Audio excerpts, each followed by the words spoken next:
Oke, terima kasih. Kita mulai perkuliahan. Kita pertemuan 11 ya. Pada bab ini kita bahas tentang etika dan hukum. Oke, Bapak buka. Assalamualaikum warahmatullahi wabarakatuh.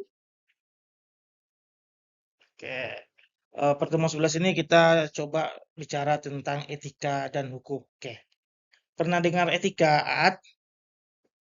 Nama orang atau apa itu etika tuh?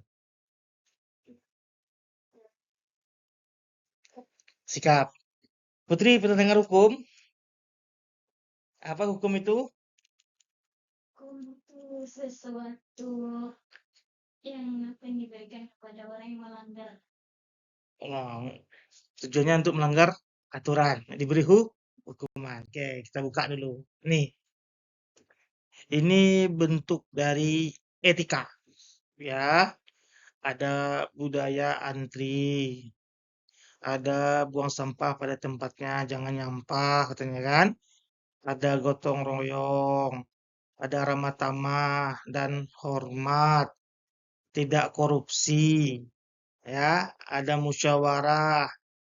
Ah, apalagi Sharing saring sebelum sharing. Apa maksudnya tuh saring sebelum sharing? Artinya kita mentelaah sebelum menyebarkan. Nah, ini karikatur Bapak buatkan nih khususnya ya pakai IE ini tentang hukum. Nah, ya, itu adalah sebuah keadilan ya untuk supaya kita bisa bahagia tujuannya ya.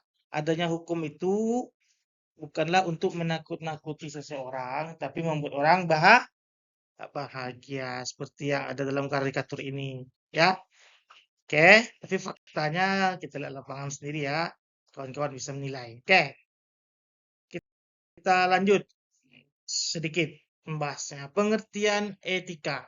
Ya, etika itu secara bahasa internasional disebut dengan ethics. Ya, ethics. Ya, secara etimologinya berasal dari bahasa Yunani kuno atau dikenal dengan ethos atau etikos. Nah, apa itu ethos atau etikos itu? Ya, yaitu sebuah tempat tinggal ya yang biasanya ada padang rumputnya ya, ada kandang ya, ada kebiasaan adat ya, ada akhlak, artinya sebuah lingkungan ya. Etos atau etikos itu adalah sebuah lingkungan. Nah, lingkungan itu ada alamnya ya, ada yang mengisi alam tersebut. Apa itu? Tumbuh-tumbuhan, tanah, rumah, dan ada subjeknya. Siapa itu? Manusia.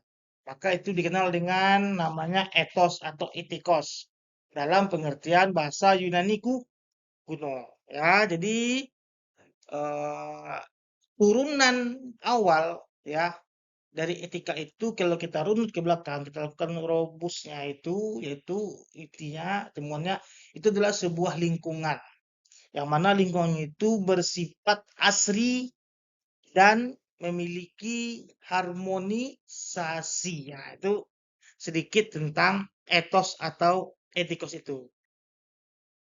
Ya, tapi kata-kata itu disadur dalam kalimat bahasa Indonesia yang dilihat dalam Kamus Bahasa Besar Bahasa Indonesia atau KBBI tahun 1988 yang kita kenal hari ini dengan sebutan etika. Nah, etika ya, yang artinya ada tiga.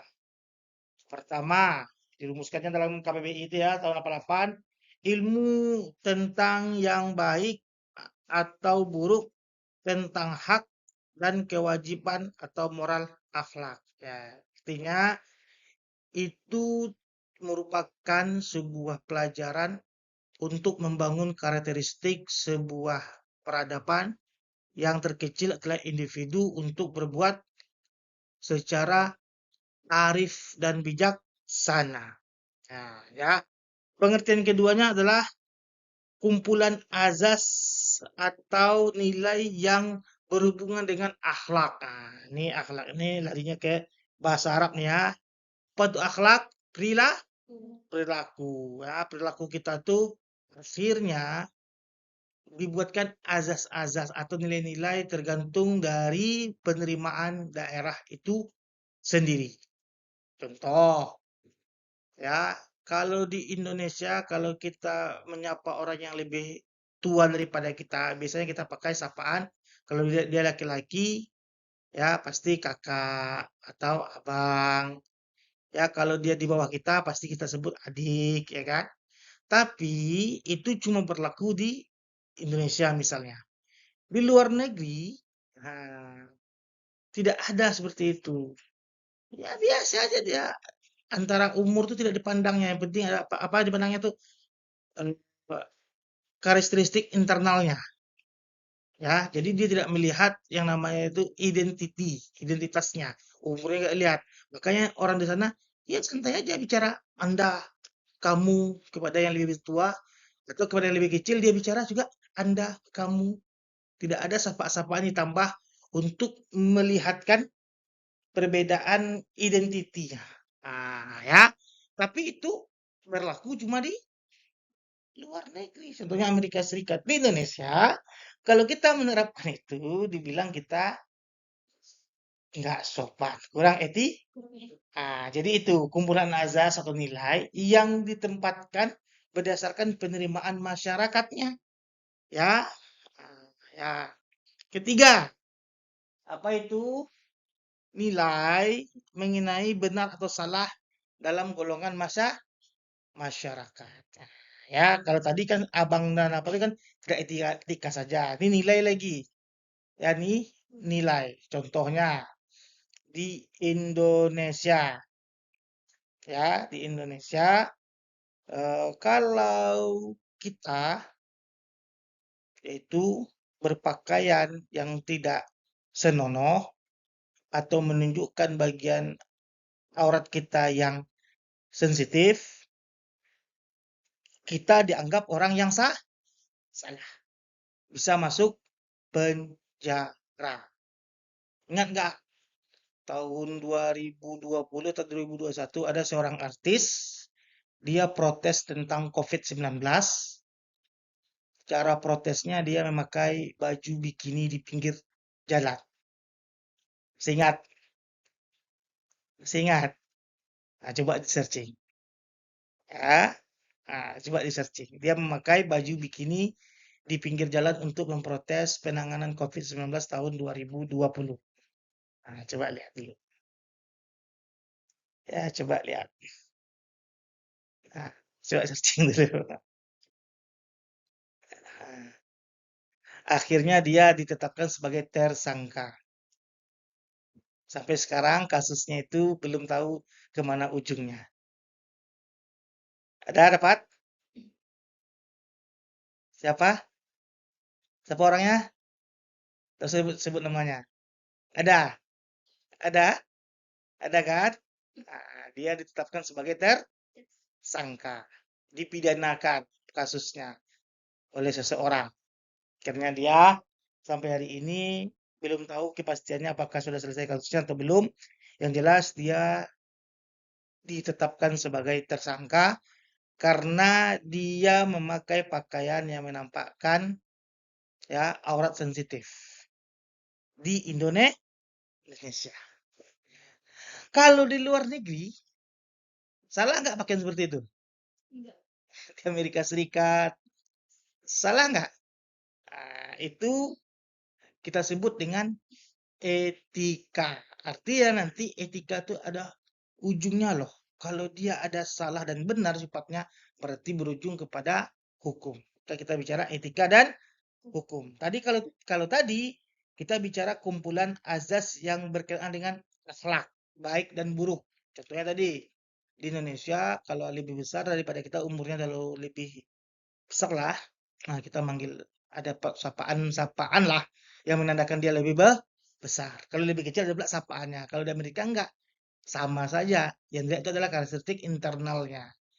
Nah, Itu kalau kita melakukan seperti Amerika Serikat di Indonesia, maka kita sebut dengan apa? Sesuatu yang buruk dalam diri kita. Tapi kalau yang tadi yang kita bicarakan tentang menampakkan aurat sensitifnya di masyarakat, di Indonesia habis itu bisa dikatakan salah, bukan buruk, salah. Dan di luar negeri ternyata apa yang kita katakan salah di Indonesia belum tentu salah di luar negeri. Itu disebut dengan etika nanti yang berhubungan dengan hukum, salah dan benar. Oke, lanjut kita. Sehingga kita bisa mendefinisikan ya etika itu adalah baca Putri. Etika adalah ilmu tentang apa yang baik dan apa yang buruk dan tentang hak dan kewajiban moral. Atau akhlak. Baca. Etika adalah kumpulan asas atau nilai yang berkenaan dengan akhlak. Baca lagi Putri. Etika adalah nilai mengenai benar dan salah yang dianut suatu golongan atau masyarakat. Jadi etika itu berhubungan dengan akhlak, berhubungan dengan perilaku kita ya, berhubungan dengan nilainya baik atau buruk, dan dampaknya itu salah atau benar. Ya, itu etika. Oke.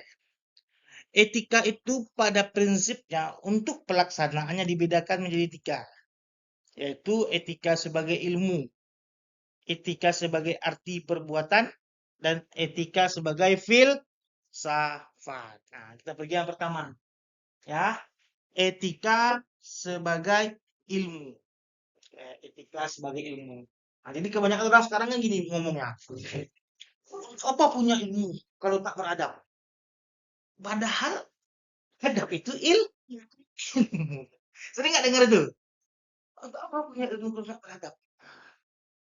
Etika itu adalah ilmu. Maka kita lihat hari ini etika sebagai ilmu. Yang mana kita dapat definisikan merupakan kumpulan tentang kebajikan, tentang penilaian dari perbuatan seseorang. Ya, dalam kitabnya Ihya Ulumuddin di mukodimah kitabnya itu pertama kali dibicarakan adalah tentang adab. Ya, sebelum pergi kepada ilmu kehidupan bersifat teknis, kalau kita baca buku Imam Ghazali ya, awal-awal kali itu Imam Ghazali bicara tentang adab. Dalam kitabnya Ihya Ulumuddin, bagaimana kita menyikapi sebuah kelebihan yang punya di dalam diri kita untuk kita laksanakan di kehidupan sehari-hari. Disebutnya dengan adab. Bab adab. Jadi apa itu? Ilmu. Apa itu ilmunya? Ya, ilmu bagaimana kita membawakan diri kita pada posisi yang tidak membuat orang lain itu merasa tidak nyaman dengan kita. Ya, ilmu. Oke.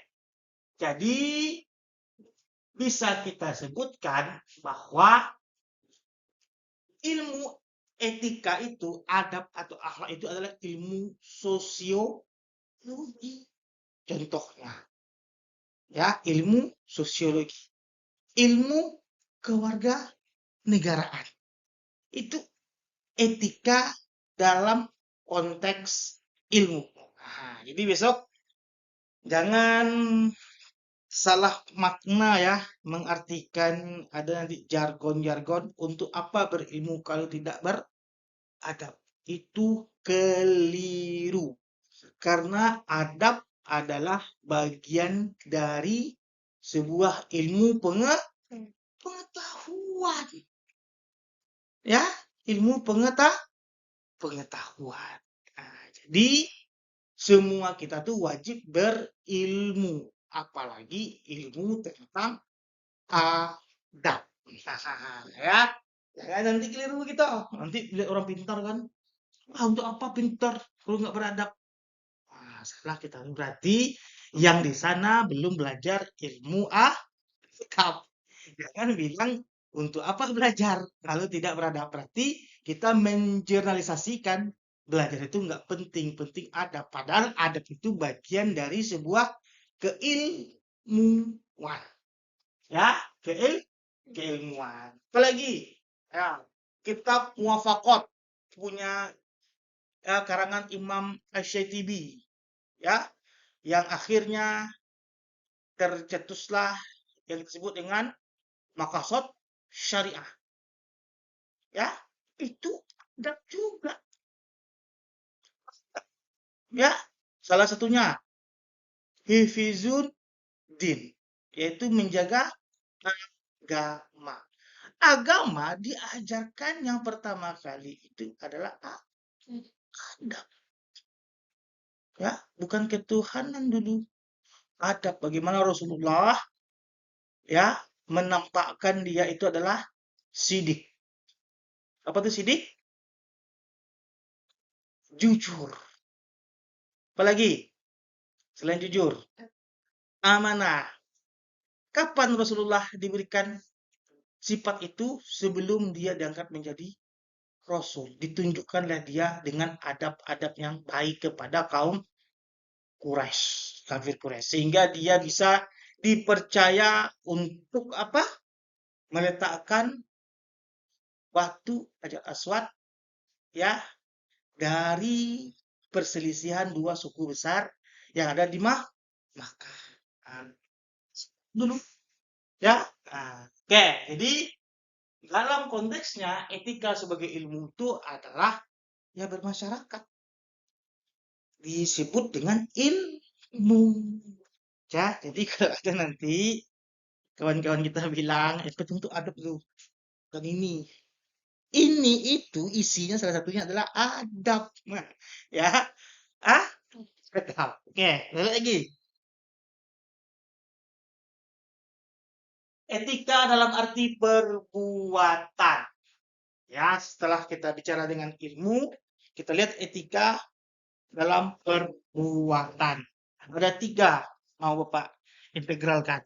Yang pertama yaitu perbuatan kebajikan, perbuatan yang baik. Ya, paham lah ya perbuatan baik. Contohnya, membuli kawan perbuatan baik atau tidak? Tidak. Sudah tahu tidak, jangan lagi dibuli-buli kawannya.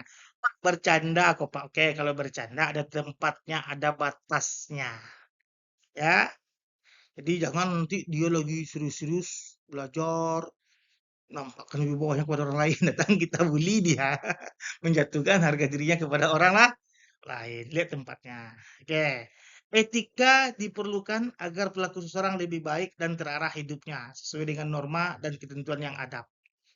Artinya etika itu setelah kita berbuat baik, yakinlah kita, ya, dampak kita berbuat baik itu melalui sifat kebajikan, hidup kita lebih terarah, ya, terarah, tidak floating on space, artinya mengembang di udara. Enggak.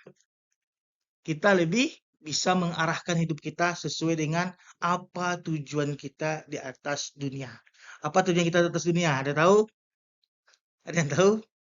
Apa tujuan kita di atas dunia? Apa Putri? Mau membahagiakan orang tua? Salah. Hah?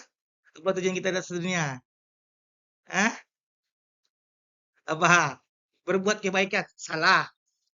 Nah, itu sub-sub dari tujuan. Tujuan utama kita apa? Kuciptakan jin dan manusia hanya untuk menyembah siapa? Menyembah siapa? Menyembah Allah. Jadi hidup kita di dunia ini ya tujuannya adalah untuk menyembah Allah. Makanya kita disebut dengan hamba Allah. Kalau kita sudah menyembah Allah dengan baik dan benar, maka ya etika kita akan terbentuk dengan baik. Hidup kita akan terarah dengan baik. Tapi Pak, ada orang etikanya baik Pak. Hidupnya terarah Pak. Tapi dia nggak menyembah Allah. Iya, berarti dia cuma mendapatkan sub-sub tujuannya saja.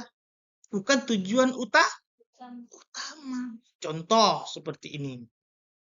Ya, ada ini sekolah nih. Sekolahan. Kan?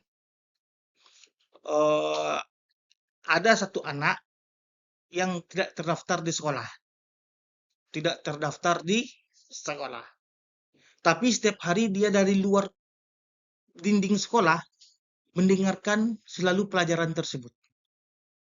Mendengarkan pelajaran tersebut, ya, didengarkannya, disimaknya, dan dia mengerti. Akhirnya dia ikut ujian. Pertanyaan Bapak, apakah ujiannya itu akan dinilai oleh gurunya? Padahal dia tidak ikut melamar atau mendaftar sebagai siswa di sana. Apakah akan dinilai? Kenapa dinilai? Apakah dia seorang siswa? Melihat usaha siswa yang Eh, kenapa harus dinilai? Apakah dia seorang siswa? Syarat pertama kita mendapatkan nilai itu adalah apa? Surat siswa. Seorang siswa. Berarti harus kita mendaftar. Ya, mendaftar. Kalau di Indonesia nanti mendapat nomor induk siswa nasional. Apa namanya? NISN. Jadi itu juga kita. Kalau tujuannya bukan untuk menyembah Allah, tapi berbuat baik, maka dia cuma mendapatkan kebaikannya saja. Yang hari ini kita sebut dengan filantropi freemasm. Siapa itu? Orang-orang kaya yang berbuat kebaikan dan berlaku baik, tetapi tidak mengakui adanya iman kepada Allah dan menjadi hamba Allah. Makanya itu. Tapi dia tidak mendapatkan tujuan. Nah, tapi secara duniawi kita sebut dia memiliki etika. Oke. Nah, terarah hidupnya, tetapi tidak ada tujuan. Nah, kalau kita mau terarah dan ada tujuan. Bayangkan nih, Aat, Bapak suruh, Aat, lurus aja jalan terus Aat. Jangan pernah mandap ke belakang, lurus aja terus. Tapi kita nggak ngasih tahu itu tujuannya kemana. Tapi Aat menjalankan lurus terus. Nggak tahu dia tujuannya kemana. Ujung-ujungnya terakhir hampa. Hampa. Ya sudah capek adalah terus tuh. Mana lah tujuannya nih? Nanti akan tapi kemana tujuannya? Sama dulu kayak Gorbachev sebelum dia dikudeta menjadi presiden, menjadi pemimpin Uni Soviet. Akhirnya dia minta tolong kepada Tuhan. Ya Tuhan. Padahal dulu dia berharap mengatakan bahwa Tuhan itu tidak ada karena semua yang ada di dunia ini memang berdasarkan akal manusia saja. Katanya. Oke, lanjut. Etika dalam hal ini dipandang sebagai ilmu pengetahuan yang bersifat normatif dan evaluatif. Ya, ilmu pengetahuan lagi, tapi bersifat norma. Kalau tadi kan sebagai ilmu pengetahuan, contohnya adalah seperti ilmu sosiologi, ilmu kewarganegaraan. Hari ini ada pula namanya ilmu humaniora. Itu ilmu humaniora itu bicara etika tuh ya. Etika lingkungan, ya. Lagi etika teknik. Banyak kan ya. Apalagi banyak. Hari ini kita bicara dalam perbuatan itu etika itu bisa dilihat secara normatif dan dapat dievaluasi. Apa itu normatif? Secara norma, ya, norma agama, norma kesusilaan, norma hukum, apalagi norma adat. Ya, kita bisa menilai etika itu dari 4 norma tersebut. Norma agama, norma hukum, norma kesusilaan, norma adat. Jadi belum tentu di sini dia tidak dikatakan ini sebuah etika, tapi di tempat lain bisa dikatakan etika karena kita melihat dari norma hukum dan norma adat. Ya, norma hukum dan norma adat. Berarti etika itu adalah sifatnya itu depend of humanisme, tergantung dari manusianya itu sendiri, memandangnya seperti apa. Ya, tapi kalau kita bicaranya pakai norma kesusilaan dan norma agama itu sifatnya universal. Tapi nanti akan terbenturkan nanti dengan adanya norma hukum dan norma apa? Adat. Contoh sederhana. Di Indonesia kita menyembelih lembu dan kita makan dagingnya, boleh nggak? Biasa-biasa aja kan? Pergilah ke India. India, yang mana India Selatan, yang itu adalah kaum Hindu dan kastanya tuh kasta Dravida, yang kita sebut hari ini dengan India Tamil. Nah, cobalah kita sembelih sapi di sana, kita makan, marah dia. Karena itu ada namanya norma hukum dan norma budayanya. Apa itu? Budayanya menganggap itu sebagai sembahannya. Norma hukumnya menganggap itu dilindungi. Nah, kalau kita kan tidak menganggap itu. Secara agama, ya lembu itu boleh dimakan di mana saja karena dia apa? Tidak ada satu agama pun yang mengharam. Tapi secara budaya dan hukum berbeda-beda. Secara kesusilaan, kita menyembelih hewan kurban sapi itu rusaklah kita sebagai manusia diri kita. Tidak. Kita dianggap manusia juga. Nggak kejam kita loh. Pernah nggak dilihat di Indonesia nih orang menyembelih sapi dibilang orang kejam? Ada nggak? Kalau tidak berarti orang jagal yang ada di rumah potong tuh itu orang paling sadis tuh. Karena setiap hari dia bisa menyembelih sapi itu sampai lebih dari 10. Kita bilang nggak dia orang kejam? Tidak kan? Berarti tidak melanggar kesusila. Tapi ada norma hukum dan norma adat yang nanti bertentangan. Salah satunya sapi tadi. Lihatlah agama mana yang melarang kita memakan daging sapi? Nggak ada. Tapi ada nanti budaya-budaya yang menganggap sapi itu Tuhan. Budaya. Sederhana kita. Maaf nih. Kan di sana kan Hindu. Oke. Ke Bali. Di Bali Hindu nggak? Bali banyak orang Hindu nggak? Apakah di Bali itu tidak ada kegiatan menyembelih sapi? Sudah. Orang di sana barbeque kan kok. Orang-orang turis wisatawan itu kan di sana kan sering barbeque. Barbeque itu apa nih makannya? Sapi. Agamanya apa di sana mayoritasnya? Hindu. Di India juga Hindu. Tapi kok ada dua pandangan berbeda? Berarti ada budayanya yang berbeda. Oke? Bisa dipahami ya? Oke, kita lanjutkan lagi. Etika sebagai filsafat. Nah, ya, yang tadi yang bisa dievaluasi dan normatif itu berdasarkan norma, akhirnya bisa kita evaluasi. Ya, sekarang sebagai filsafat. Nah, yaitu yang mempelajari pandangan-pandangan persoalan-persoalan yang berhubungan dengan masalah kesusilaan. Nah, ya, itu filsafat lagi belajar tuh. Tadi kan kita cuma normatifnya saja kita lihat. Nah, Bapak jelaskan tadi yang bersifat universal cuma dua, yaitu agama dan kesusilaan. Sedangkan hukum dan adat itu bersifat subjektif di tempatnya. Oke, secara filsafat ya, etika itu berhubungan dengan kesusilaan. Apa itu kesusilaan? Yaitu yang kita kenal hari ini dengan apa? Prikemanusiaan. Ya, prikemanusiaan. Ya, apa contohnya? Ya, contohnya kesusilaan itu seperti budaya antri, apalagi budaya tenggang rasa, apalagi budaya toleransi, apalagi budaya gotong royong. Itu masalah kesusilaan. Apalagi ya membina rumah tangga. Itu semuanya adalah etika sebagai filsafat. Artinya tidak perlu kita sebutkan etikanya.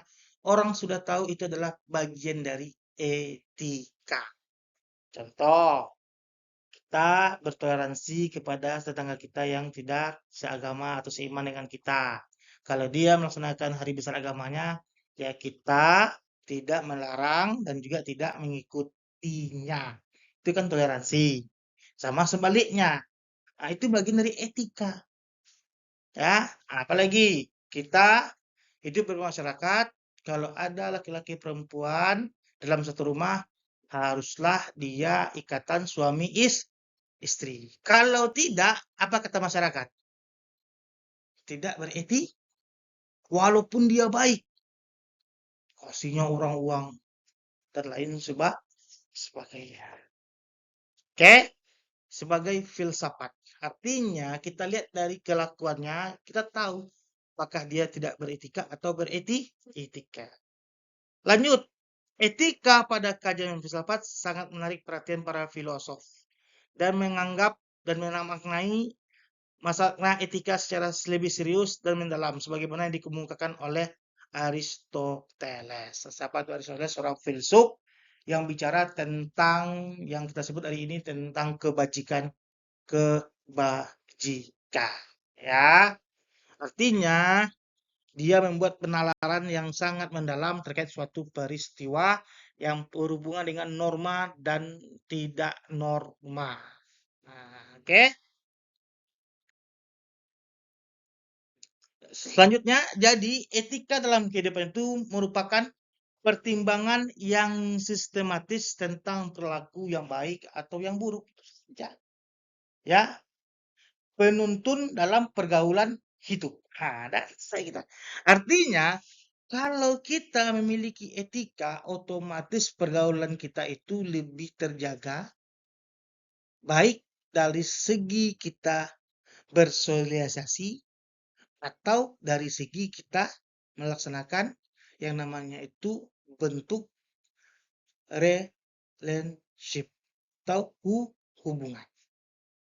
Ya, hubungan. Ya, pergaulan hidup kita saja. Ya, hari ini, oke, orang yang beretika, ya, hari ini pasti kita sebut dia sebagai orang yang memiliki moral, yaitu rambu pada tindakan manusia. Dia beretika, berarti dia bermoral. Dia tidak beretika, berarti dia tidak bermoral. Jadi moral itu adalah sebutan untuk mendefinisikan terdapat etika atau tidak beretikakah kehidupannya. Ya, yang hari ini kita sebut dengan sebutan etis dan tidak etis.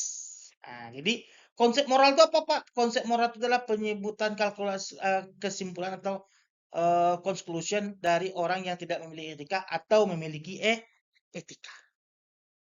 Ya, apa contohnya? Banyak.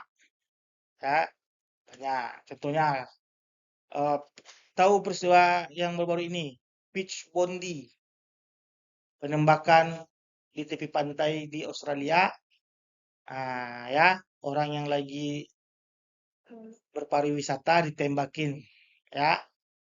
Itu dia tidak bermoral. Apapun alasannya dia tidak bermoral. Kenapa? Karena dia sudah banyak melanggar norma-norma yang berlaku.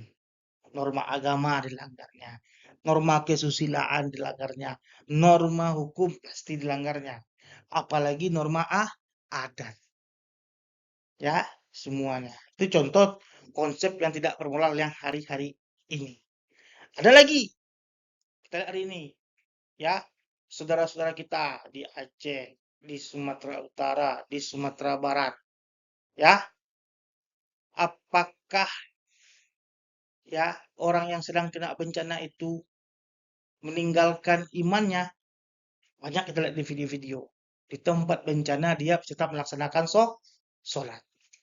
Walaupun dalam keadaan yang sangat-sangat memprihatinkan. Artinya, moral itu tergambarkan dari perilaku yang ada. Walaupun dalam keadaan sulit, dia tetap menunjukkan dia punya moral. Artinya, menjalankan perintah. Tidak menghardik-hardik, tidak melakukan yang namanya itu perbuatan tercela. Ya, itu contoh di dalam kehidupan sehari-hari. Oke. Oke, ya. Itu sifat dari etika. Etika itu ya adalah sesuatu yang tidak ada namanya itu perjanjiannya, nggak ada perjanjiannya, tapi mendapatkan penilaian. Artinya hitam putihnya tidak ada, tetapi menghasilkan penilaian. Ya, kapan kita melihat kita sepakati adanya yang kita sebut hari ini adalah budaya gotong royong? Pakai deklarasi apa kita menyebutkan itu ada? Nggak ada. Tapi sampai hari ini sikap itu masih tertanam. Kalau kita tidak mau ikut gotong royong, maka orang akan menilai kita sebagai orang yang tidak beretika. Di mana kita menyebutkan deklarasi apa yang mengatakan budaya antri itu wajib bagi manusia? Ada deklarasi, misalnya deklarasi eh ini namanya Pak atau sekian, nggak ada. Tapi hari ini budaya antri itu tetap berjalan. Siapa yang tidak antri, maka nanti akan terlabelkan dia tidak beretika. Dan ujung-ujungnya akan disimpulkan tidak bermoral. Ya, beda dengan pemahaman tentang hukum. Hukum ya adalah bagian dari etika, tetapi dia telah dilakukan deklarasi terlebih dahulu.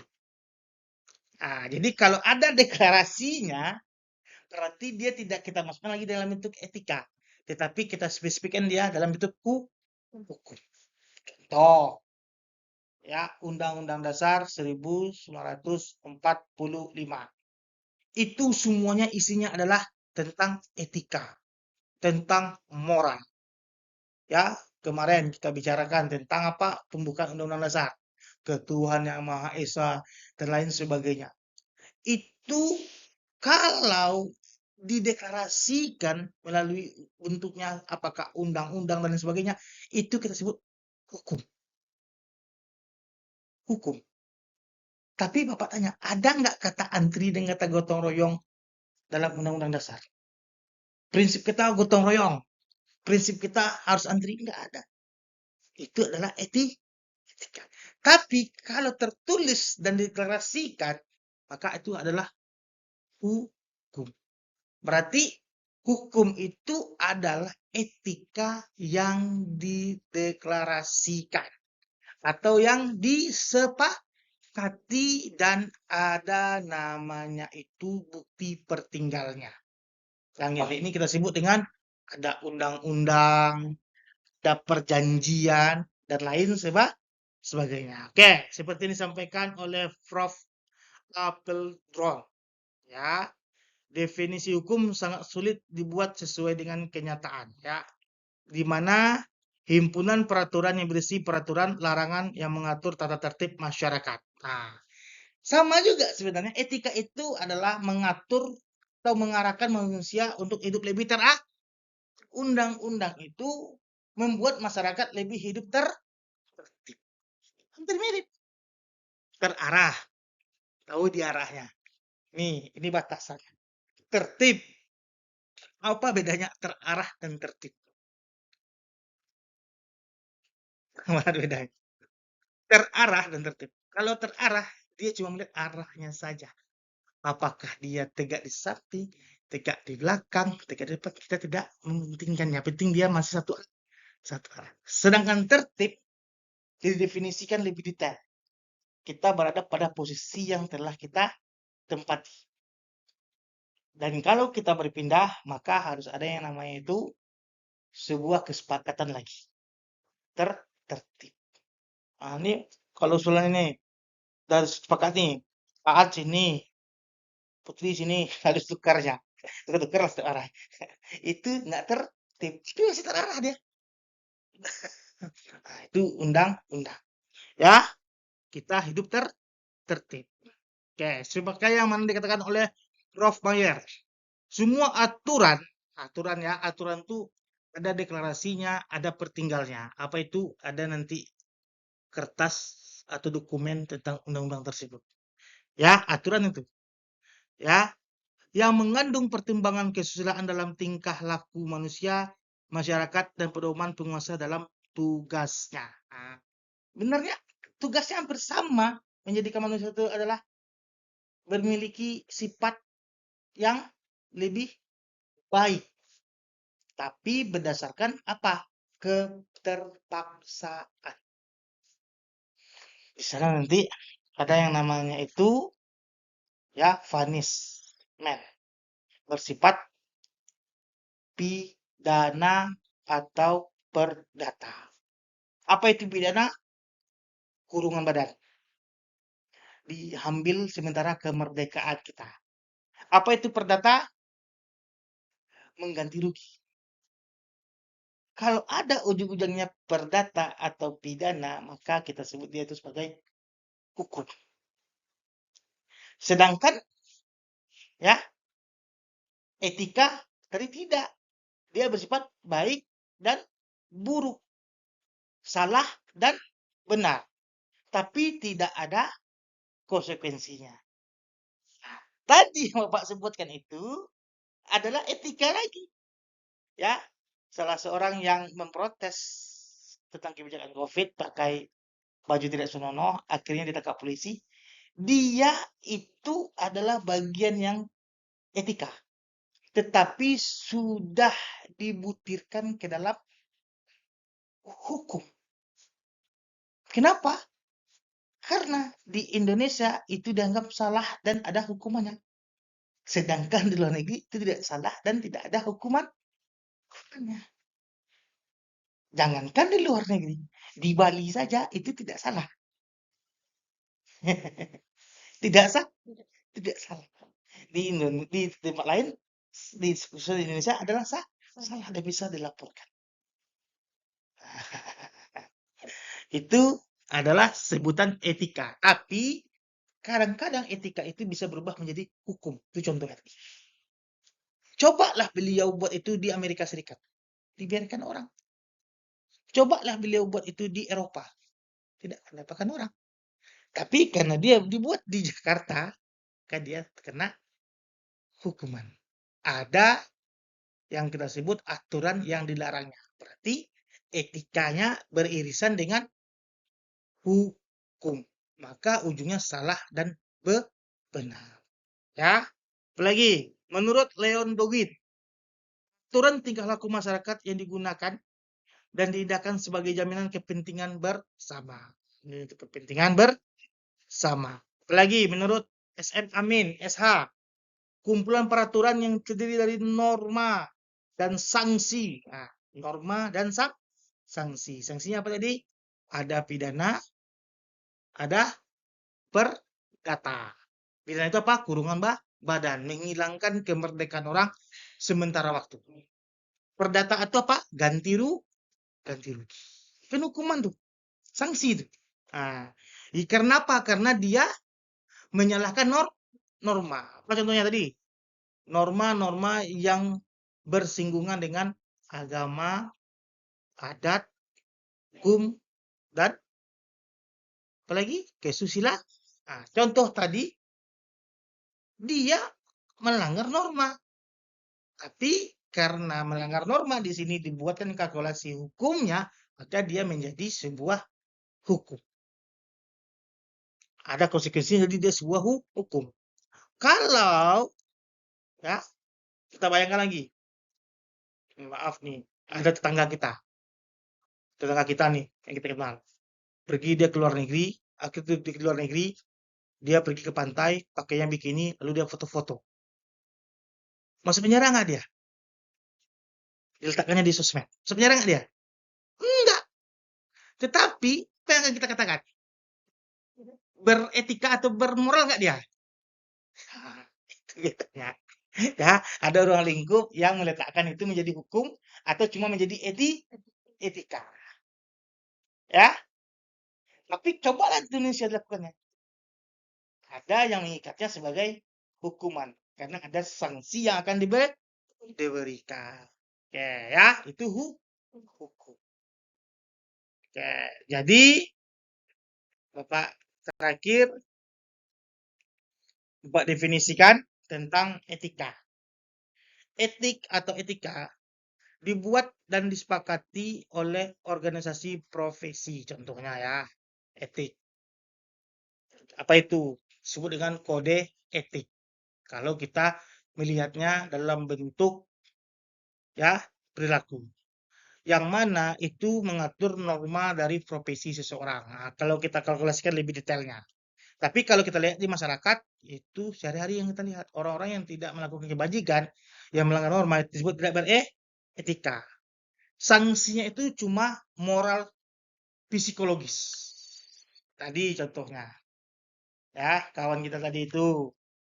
Sanksinya besok, sampai dia ke Indonesia, pasti kita tidak akan mau lagi dekat dengan dia.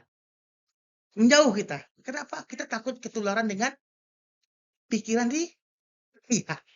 Psikologis terasa sama dia. Orang nggak ada sama aku lagi ya. Orang kayak marah sama aku ya. Nah, itu terasakan ya. Ya, oke. Nah, kalau dalam bentuk profesi itu diadili oleh majelis kode etik. Artinya tidak ada sanksi pidana atau ganti rugi. Adanya adalah contohnya dikeluarkan dari organisasi. Ya, apalagi disiplin. Nah, disiplin itu sama juga kalau kita ambil dalam organisasi profesi, standar profesi, ya, adalah sanksi moral psikologis dan lain sebagainya sama. Sedangkan hukum, ya, itu dibuat oleh pemerintah yang mewakili rakyat, sehingga dia mempunyai domain pelaksanaannya. Tadi Bapak contohkan, kalau artis tadi itu menjalankannya di luar negeri, dia tidak akan jadi tersangka. Karena dia di Indonesia, maka dia jadi tersangka. Walaupun secara karakteristik dia melanggar etika dan moral, kalau itu di luar negeri tidak melanggar hukum. Di Indonesia melanggar hukum. Apalagi contohnya, ya maaf, daun ganja untuk dihisap. Di Thailand, di Amerika Serikat, itu kalau kita menggunakan itu sebagai bahan untuk dihisap atau menjadi rokok, itu biasa-biasa saja. Yang kita lihat mungkin dia nanti akan hilang etika atau moralnya karena dia mabuk. Mabuk kan? Kalau orang mabuk ada moral nggak? Ada etika nggak? Dia nggak sadar, nggak tahu dia. Mungkin dia akan melakukan hal-hal yang di luar pikirannya atau kesadaran dirinya. Tapi di sana kita sebut dia tidak beretika dan tidak bermoral. Kenapa? Melanggar norma agama kesusilaan. Apa norma agama? Itu dilarang mabuk-mabukan. Kesusilaan. Kalau dia makai itu, dia hilang akal. Ujung-ujungnya apa? Hilang pri kemanusiaan. Ya, tapi dia nggak melanggar hukum di luar negeri. Tapi di Indonesia sama, itu adalah etika juga. Tapi beririsan dengan hukum yang melarang. Maka dia nanti akan mendapatkan sanksi dari perilakunya tersebut. Jadi hukum itu adalah definisi untuk menertibkan norma. Etika lebih umumnya. Ya, kalau tidak ada hukum, berarti itu cuma sebatas etika saja. Tapi kalau dipaksakan ditertibkan menjadi hukum. Apa maksudnya? Etika yang dipaksakan kepada seseorang itu hukum. Etika yang dijalankan di masyarakat itu moral. Paham? Etika yang dipaksakan, kan dipaksakan tuh. Kalau kita mencuri, kalau kita gini-gini, kena ini, kena ini, kena ini, kena ini. Itu etika yang dipaksakan adalah hukum. Etika yang dijalankan di masyarakat itu moral. Kalau dia tidak menjalankan etika tersebut, dia tidak bermoral. Kalau etika yang dipaksakan, kalau dia tidak menjalankan, dia mendapatkan sanksi. Kalau dia menjalankan, dia tidak mendapatkan apa-apa. Tapi hidupnya akan tadi tertib. Sedangkan etika yang dijalankan, kalau dia menjalankan hidupnya terarah.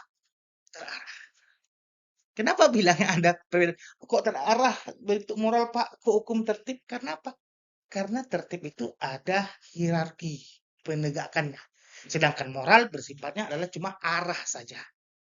Arah ya kebajikan saja. Oke, ada pertanyaan? Ada Putri? Untuk masalah etika dan moral tadi Pak, Ah, kalau seandainya di budaya Indonesia itu kan hmm, nggak apa ada budaya mengantri Pak, hmm. yang kalang-kalang yang ya kita ini lagi ngantri, kedatanglah seseorang yang kita hormati contohnya kayak presiden atau siapa tuh Pak, itu kita dahulukan presiden itu melanggar nilai etika dan moral Pak. Oke. Kalau secara hukum itu dibenarkan. Karena dia memiliki kepentingan yang extraordinary. Hukum dibenarkan. Karena apapun namanya segala urusan presiden itu harus diutamakan. Karena dia mengurusi rakyat Indonesia. Oke. Tapi kalau secara etika itu tidak dibenarkan. Apa artinya? Konteks presiden mengantri itu kalau tidak ada dalilnya dalam hukum, berarti dia masuk ke kategori etika, moral. Berarti dia akan terdefinisikan tidak bermoral atau tidak beretika menyuruh antrian. Tapi kalau kita definisikan itu sebagai hukum, yang mana presiden itu sebagai orang yang melaksanakan aktivitas extraordinary, luar biasa, kepentingan-kepentingan yang diembat di pundaknya, maka kita anggap itu sebuah hal yang bisa karena kita pandang memakai norma. Makanya presiden itu harus diutamakan. Di jalan, kalau dia lewat, semuanya harus minggir. Kenapa? Ada aturannya. Kalau tak ada aturannya, berarti itu melanggar etika. Ya, karena kita anggap dia manusia biasa. Tapi kalau ada aturannya, kita menganggap itu sebuah nilai yang dipaksakan. Etika yang dipaksakan. Ya, itu etika juga, tapi dipaksakan. Kenapa? Karena dia memiliki yang kita sebut dengan urusan extraordinary. Bukan hak ya, urusan extraordinary. Artinya yang dijalankannya itu sangat luar biasa. Sehingga harus difasilitasi supaya bisa tercapai tujuannya. Sebagai sebuah warga negara. Tapi kalau tidak ada aturan itu dibuat, misalnya tidak ada undang-undang protokoler presiden yang disepakati oleh DPR. Kan DPR sepakat itu, rakyat sepakat itu. Nggak ada misalnya undang-undang tersebut. Ya, kalau dia melakukan itu, kita bilang dia tidak beretika. Contohnya, ada orang pakai moge, bung bung bung pakai moge, dipakainya pula serunai belakangnya. Meong pong pong pong pongnya ada tuh. Apakah dia memiliki kedudukan hukum bersifat urusan ekonomi? Tidak. Maka kalau ada orang seperti itu, tidak tidak usah kita berikan. Kan sekarang lagi tren tuh. Siapapun yang namanya wakil menteri kah, dia menteri kah, dia orang penting kah, kalau dia bukan presiden, tidak kita kasih jalan kecuali ambulan dan pemadam kebakaran. lagi kencang tuh. Lagi kencang. Tuntut. Nah, kenapa? Dia tidak termasuk dalam urusan extraordinary. Presiden itu apapun dilakukan itu bersifat extraordinary. Maka pengamannya itu harus kuat. Ya, apalagi mempermudah urusannya itu harus diutamakan. Di luar itu tidak ada. Tidak ada. Makanya kemarin ada salah seorang artis, ya, dia sekarang kan menjabat. Dia pakai pakai pengawal PAM. Ah, dilarangnya harus sudah minggir orang. Akhirnya kan dia malu sendiri, minta maaf. Kenapa? Dia tidak termasuk dalam urusan extraordinary. Kalau dia mau tidak terlambat, subuh-subuh berangkat. Atau jam 3 pagi berangkat. Kalau dia sudah berangkat jam 7, jam 8 pagi, itu ya dia sama saja dengan yang lain. Kali ini itu terasa setelah diberikan kesadaran bahwa yang memiliki urusan extraordinary cuma ada presiden dan pejabat-pejabat eksekutif nomor satu di daerah. Apa itu? Gubernur dan bupati atau wali kota. Makanya mereka tuh diberikan tuh jalan cepat. Kenapa? Mereka memiliki beban extraordinary. Apa tuh? Beban yang luar biasa. Oke? Nah, itulah Putri. Jadi, kalau ada Pak Presiden yang motong ya tak apa-apa. Karena dia memang diperbolehkan di undang-undang. Sedangkan duduknya aja kalau dia sampai ke masjid harus di depan. Dibolehkan oleh undang. Berarti apa? Secara hukum ada etika yang dipaksakan. Itu etika yang dipaksakan. Kita ikut saja. Tapi kalau itu nggak ada, berarti itu bersifat moral. Berarti itu salah. Ya sah? Salah. Maka banyak tuh pejabat-pejabat hari ini yang malu ujung-ujungnya kan. Memakai-makai pengawal lah apa kan. Akhirnya dia malu sendiri sekarang kan. Nah, oke. Ada lagi? Ada pertanyaan? Bagus tuh. Nah, kadang-kadang kan kita bicara etika moral. Ternyata sehari-hari kita lihat orang-orang tuh yang bermoral. Alasannya apa? Oh, dia memiliki kekuasaan. Tidak. Yang memiliki extraordinary yang bisa melanggar atau yang bisa menabrak etika secara general dan dilindungi oleh hukum cuma presiden, itu pun sifatnya yang umum-umum saja, bukan yang bersifat apa? Berbentuk apa namanya itu? Apa istilahnya itu? Mendalam dan mendasar. Contohnya nih, nggak mungkin lah orang lagi buang air besar di dalam toilet. Itu presiden mendesak pula dia buang toilet. Disuruhnya orang tuh lagi enak disuruh keluar. Presiden duluan. Nggak bisa. Ya nggak bisa. Makanya protokolernya menjadi tempat lain. Tapi kalau jalan, kalau urusan-urusan, misalnya antri, kalau gitu-gitu, itu urusannya. Makanya nggak mungkin presiden antri. Pasti ada ajudannya yang melaksanakan itu. Pasti ada urusan belakang-belakang yang melaksanakannya. Ada fast respon yang akan dilaksanakan. Oke? Ada pertanyaan? Ada? Cukup? Ada lagi Putri?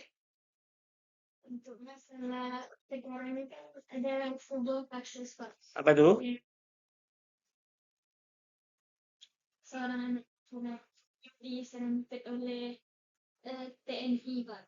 Ah, Kemudian dia ada 3 orang, ada 3 orang, 2 orang laki-laki, 1 orang mobil TNI. Nah, mobil TNI ini menyerempet pengendara motor yang di depan, yang di belakang Pak. Jadi meninggal lah yang di depan ini. Nah, kemudian kalau menurut secara hukum kan yang salah anggota TNI Pak. Tapi anggota TNI ini memutarbalikkan fakta. Jadi yang disalahkannya yang di belakang. Itu termasuk pelanggaran hukum. ya nanti kan kita lihat fakta persidangannya. Itu kan melanggar hukum. Ya, Sudah di apa Pak? Sudah diputus. diputuskan kalau yang TNI ini nggak bersalah, yang itu yang bersalah tuh. Kayak mana tuh? Masih ada banding. Tingkat pengadilan tinggi, habis itu kasasi. Nah, intinya kalau sudah berada di peradilan itu sudah terpenuhi hak-haknya untuk membuktikan. Tinggal lagi pandangan-pandangan dari penegak hukum. Ya, penegak hukum. Nah, kalau ada yang nama itu bersifat lain, berarti ada hukum yang dilanggarnya lagi. Ya, intinya siapapun di Indonesia ini kecuali presiden dalam urusan kenegaraan itu tidak bisa didahulukan kecuali presiden. Misalnya nih, ditabraknya orang.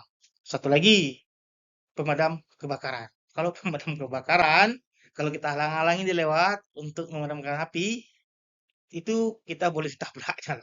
Hati-hati, harus minggir langsung ya. Karena dia ada kepentingan mendesak yang harus dilaksanakannya. Ya, makanya kemarin kan ada tuh, ditabrak mobil ibu-ibu tuh. Kan? Nggak bisa ngapa-ngapain ibu-ibu tuh. Kalau ibu-ibu tuh menuntut, nggak bisa ngapa-ngapain.